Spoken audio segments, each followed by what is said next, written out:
네. 빌립보서 말씀 같이 보겠습니다.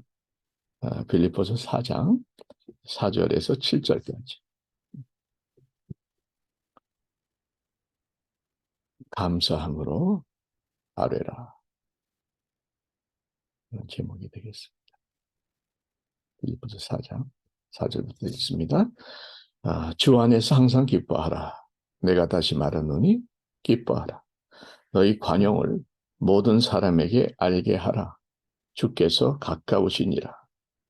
아무것도 염려하지 말고 다만 모든 일에 기도와 간구로 너희 구할 것을 감사함으로 하나님께 아뢰라.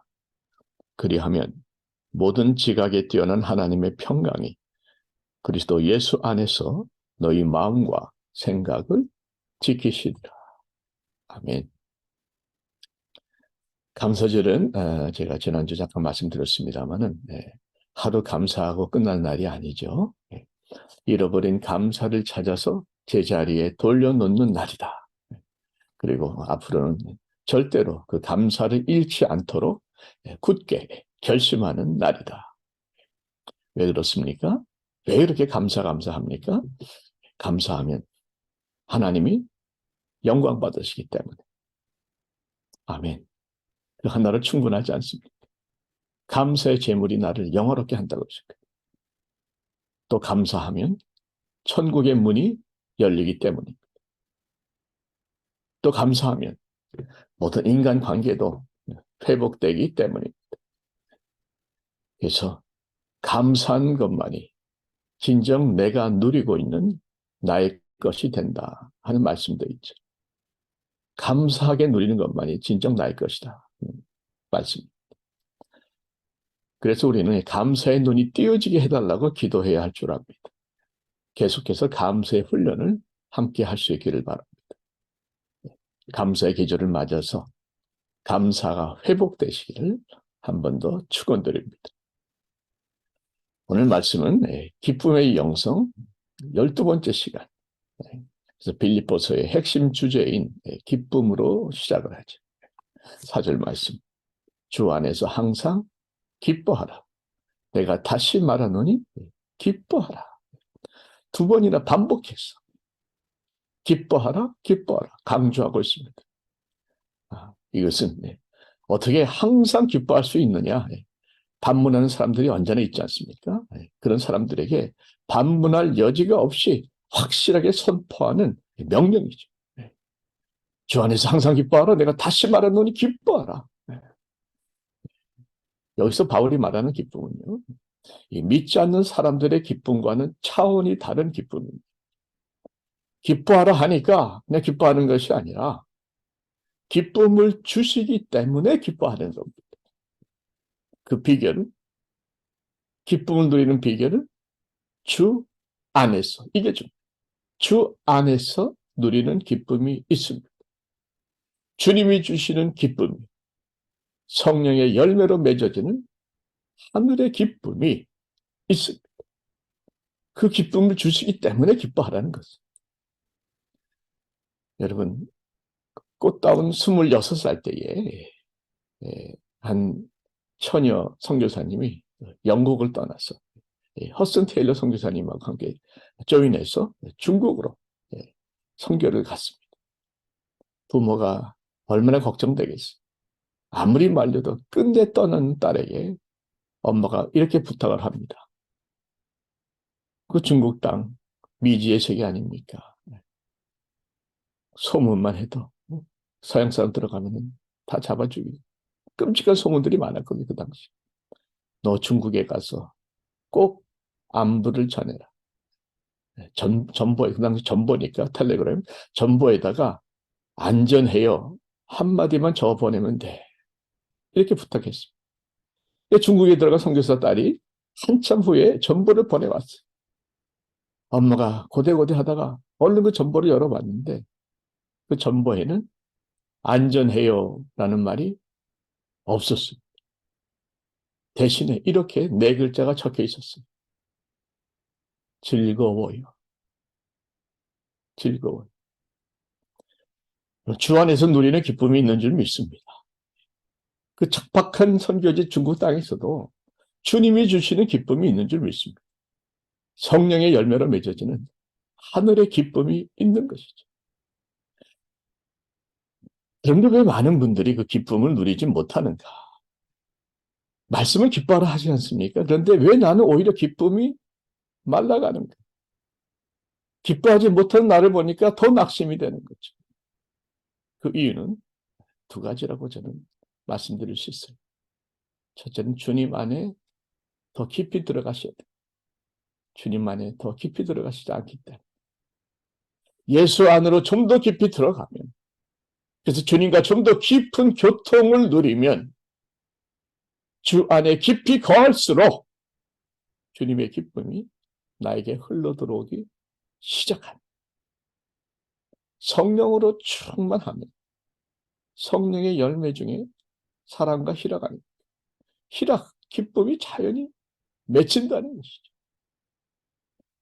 나의 기쁨이 아닌 주님의 기쁨이요 성령의 열매인 것이죠. 그래서 우리는 내가 기뻐야겠다는 것이 아니라 주님 안으로 좀 더 들어오는 훈련을 해야 됩니다. 성령님과 좀 더 깊이 교통하는 훈련을 해야 돼요. 그게 영성 훈련이죠. 우리가 주 안에서 기쁨을 항상 누리지 못하는 또 하나의 이유가 있어요. 그것은 기쁨을 빼앗아가는 도덕이 있기 때문에 그렇습니다. 기쁨 도덕이 있습니다. 기쁨은 받고 누리는 것도 중요하지만 그 받은 기쁨을 잘 지키는 것이 중요하죠. 그래서 바울은 내 안에 기쁨을 빼앗기지 않고 지키기 위해서 세 가지 권면을 합니다. 첫째가 5절에 나오는데 관용하라 하는 것입니다. 5절 말씀. 너희 관용을 모든 사람에게 알게 하라. 주께서 가까우십니다. 기쁨을 뺏어간 첫 번째 도덕은 미움입니다. 미움. 이 도덕으로부터 우리를 지키기 위해서 바울은 관용하라 말씀하고 있는 것이죠. 관용은 부드러움, 인내, 친절함 이런 것들을 의미합니다. NIV에 보면은 gentleness, NASB 버전에 보면은 gentle spirit 이렇게 돼 있어요. 부드럽고 친절하고 따뜻한 이런 성품이죠. 쉬운 성경은요. 여러분이 선하고 친절하다는 것을 모든 사람이 알도록 행동하십시오. 이렇게 되어 있습니다. 한마디로 늘 말씀드린 대로 모든 사람들을 품고 가라 하는 말씀. 친절하고 따뜻하게 덮고 품고 가라. 보자기가 되라. 책가방이 아닌 보자기가 되라 말씀. 여러분, 사람을 품는다는 게 얼마나 힘든가. 누군가를 미워해 본 사람은 알지. 홍정길 목사님이 전에 그런 말씀 하셨어요. 정말 누군가를 본인도 그런 경험이 있는 것 같아요. 누군가를 미워해 보니, 미워지니까 먹어도 맛을 못 느낀다. 아무리 재미있는 구경을 해도 즐겁지가 않다니. 눈을 감으나 뜨나 그 인간이 눈앞에서 비웃고 있는 게 보이는 것 같고 자나 깨나 그 인간의 그 상처 준 그 몇 마디 말이 계속 귀에서 쟁쟁하게 들린다는 거죠. 자꾸 그 생각이 난다는 쉬운 게 아니죠. 여러분 강철호 목사님이라고 탈북자 출신의 목사님인데요. 이 강철호 목사님 20여 년 동안 탈북자들하고 목회를 하신 분이고 그래서 많이 연단이 되신 분입니다. 근데 그분이 다니엘 기도에서 간증을 하시면서 이런 말씀하시더라고요.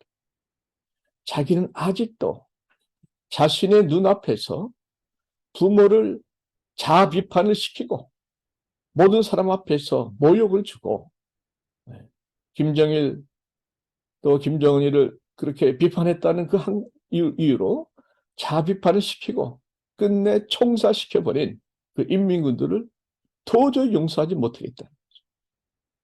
목사님으로 20여 년 사역을 해와도 용서가 안 된다는 거예요. 근데 그분의 첫 번째 기도 제목이 통일이 되자마자 가장 먼저 북한에 들어가서 북한의 불쌍한 인민들에게 복음을 전하는 것입니다. 그래서 함께 사역하는 분들이 권면을 하셨죠. 목사님, 북한을 복음화하려면 이제 북한 인민군도 용서하셔야죠. 근데 본인이 그러세요. 솔직히 못하시겠다. 오히려 용서하라는 말을 들을 때마다 당신이 내 마음을 아는가? 당신이 내가 그때 겪었던 부모가 총알 맞아서 피 흘리며 쓰러진 모습을 본 나의 그 상처와 분노를 당신이 얼마나 아는가? 그래서 그런 얘기 들을 때마다 속에서 더 분노가 오른다는 거예요. 여러분, 누가 그분에게 돌을 던지겠습니까? 드리고 싶은 말씀은 우리가 너무 쉽게 용서해라, 사랑해야죠, 허물 덮어야죠. 너무 쉽게 얘기하지 말자는 거죠. 본인이 몰라서 못하는 게 아니라는 겁니다. 아는데 안 되니까 더 힘든 거죠. 용서하려고 하는데 안 되고 사랑하려고 하는데 안 되니까 자기도 힘든데 옆에서 자꾸 하라면 더 힘들지 않겠습니까? 여러분, 우리가 이해는 하고 공감을 하는데 그래도 용서해야 돼. 그래도 사랑해야 돼. 어쩔 수 없어. 그 미움을 계속 마음속에 품고 있으면요, 결국 자기 영혼이 조금씩 죽어갑니다. 미움은 사람의 영혼을 계속 갉아먹어가는 아주 악한 것입니다. 그 미움이 기도를 막습니다. 하나님이 주시는 은혜의 길 통로를 막습니다. 관계도 막습니다. 그리고 우리의 기쁨을 훔쳐가는 도적입니다.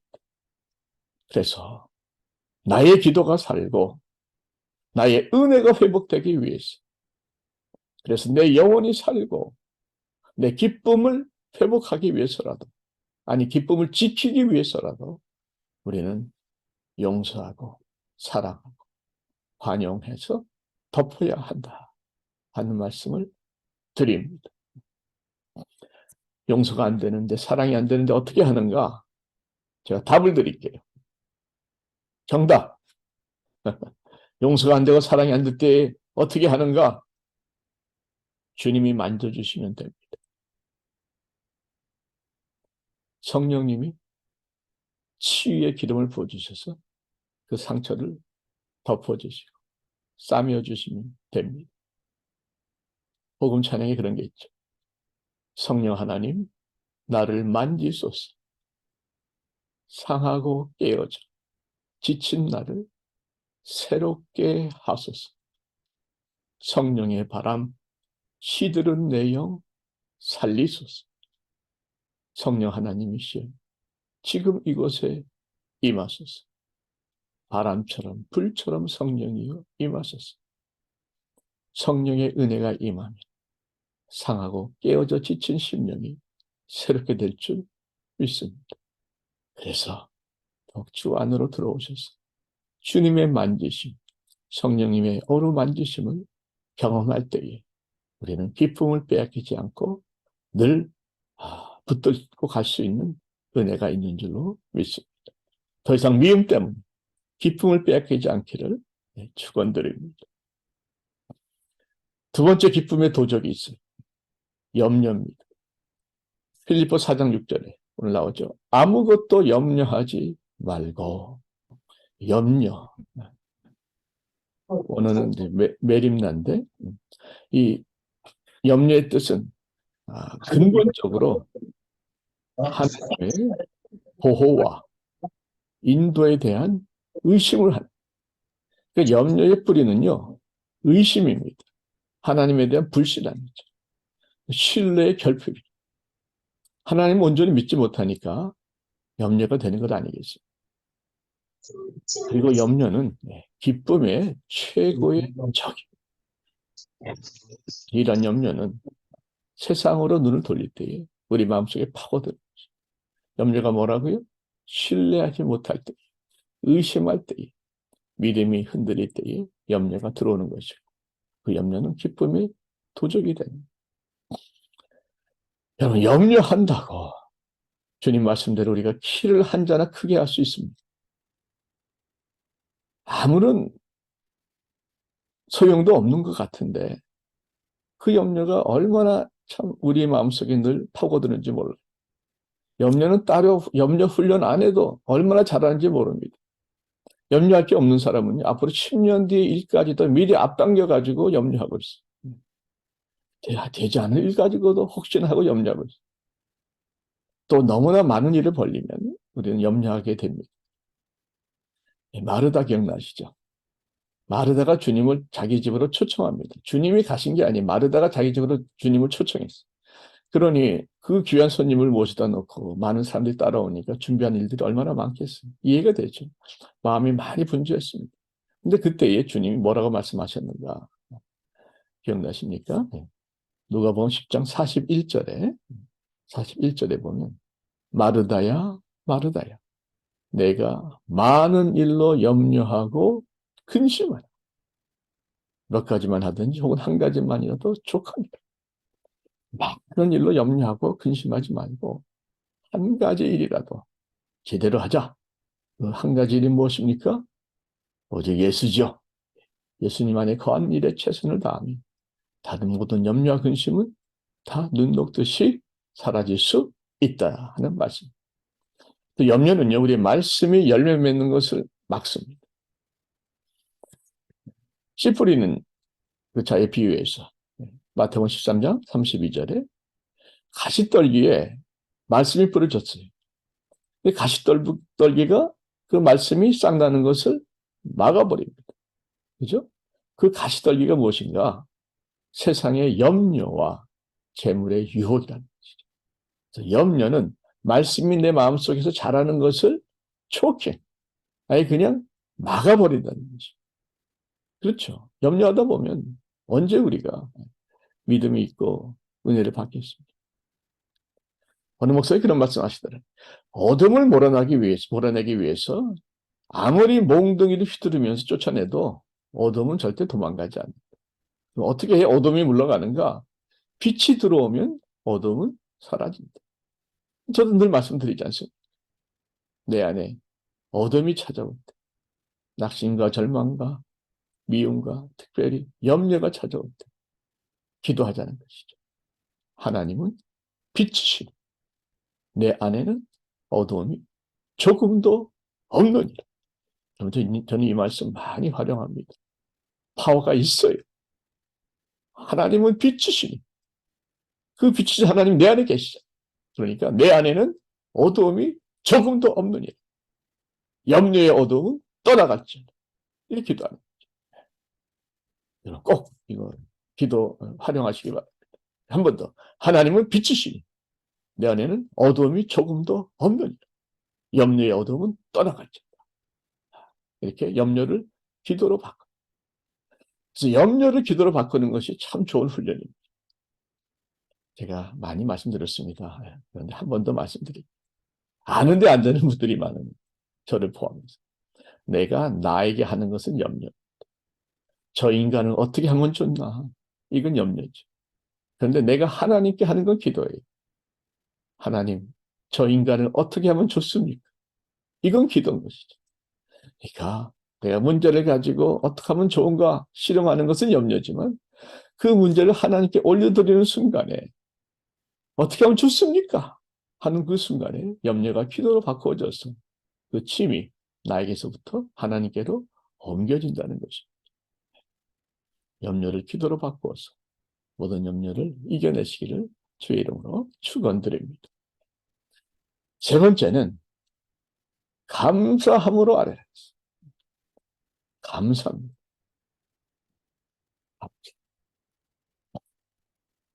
여러분, 첫 번째 기쁨을 뺏어가는 도적이 미움이었죠. 미움은 관용으로. 두 번째 도둑은 염려입니다. 염려는 기도로. 그렇죠? 세 번째 도둑은 불평이죠. 불평과 원망이 우리 기쁨을 뺏어갑니다.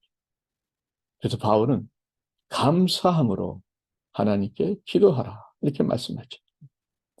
6절 말씀 아시는 말씀이지만 아무것도 염려하지 말고 다만 모든 일에 기도와 간구로 너희 구할 것을 감사함으로 하나님께 아뢰라. 기도하되 감사함으로 아뢰라 말씀하고 있어요. 골로새서도 보게 되면 기도의 감사함으로 깨어 있어라. 기도와 감사가 같이 가는 것을 볼 수 있습니다. 그래서 기도의 감사는 너무 중요한 것이죠. 없는 것을 구하기 전에 있는 것을 먼저 감사하는 것이죠. 하나님께서 이미 주신 것을 먼저 감사하고 그리고 나서 이 문제도 해결해 주실 것을 믿고 이것도 주실 것을 믿고 미리 감사하며 기도하자는 겁니다. 그러니까 이미 받은 것은 먼저 감사하고 응답해 주실 것은 미리 감사하고 더 줄이면 먼저 감사하고 미리 감사하고 받은 것을 먼저 감사하고 받을 것을 미리 감사하고 한번 따라합시다. 먼저 감사, 미리 감사. 받은 것을 감사하고 받을 것을 감사. 왜 우리가 감사함으로 알아야 되는가? 그 이유가 있어.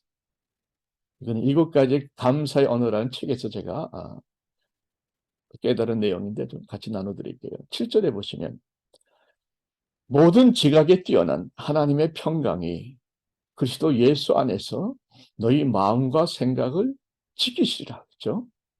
그러니까 구하는 대로 보면요. 구하는 대로 응답해 주시라. 이런 약속이 아니죠. 네. 감사함으로 구하라 했는데 그리고 나서 하는 말씀이 구하는 대로 주시리라 하는 것이 아니라 뭐가요? 하나님의 평강이 우리의 마음과 생각을 지켜주시리라. 이런 약속이죠. 그냥 기도한 대로 응답해 주시리라 하시면 간단하잖아요. 근데 구하는 것을 응답해 주실 것이다 약속하지 않으시고 마음의 평강을 주시겠다 이렇게 약속하세요. 좀 혼동스럽고 어떻게 보면 좀 실망스럽죠. 그럼 왜 기도의 응답이 아닌 마음의 평강을 주시겠다고 약속하셨는가? 이게 중요합니다. 여러분 우리의 만족은요. 마음으로부터 옵니다. 그죠? 내 마음이 만족하면 세상이 만족한 거 아니겠습니까? 근데 이 마음의 만족이 우리 마음대로 되지 않습니다. 그리고 인간은요. 우주 만물을 다 가져도 만족하지 못합니다. 그래서 기도 응답이 안 되면 당연히 아쉬운 마음이 드는 거죠. 열심히 기도합니다. 왜 응답 안 해주시는가? 불평 나올 수 있죠. 실망할 수 있죠. 좌절할 수 있죠. 심하면 시험에 빠졌어. 기도해봤자 별 수 없구나. 때려치자. 뭐 이렇게 될 수도 있잖아요. 그러니까 기도 응답이 없으면 우리는 불평하게 된다. 그러면 응답이 되면 어떻게 되는가? 물론 응답의 순간에 만족하고 감사하는 마음도 있겠지만 대부분의 경우는요. 더 달라는 기도로 이어질 때가 많습니다. 대부분 더 달라는 욕심으로 이어지기가 쉬워요. 우리 아들이 이번에 좋은 대학교 가게 해주세요. 기도했죠.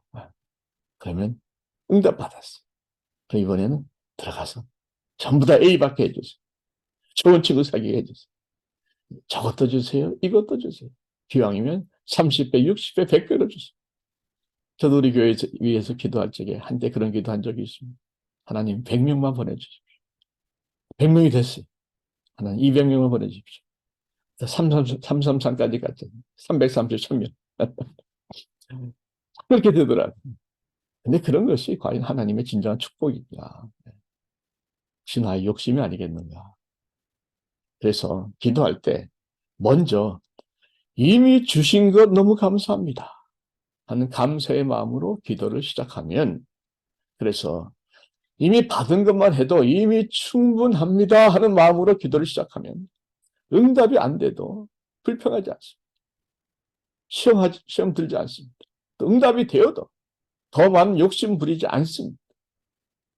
다시 말씀드립니다.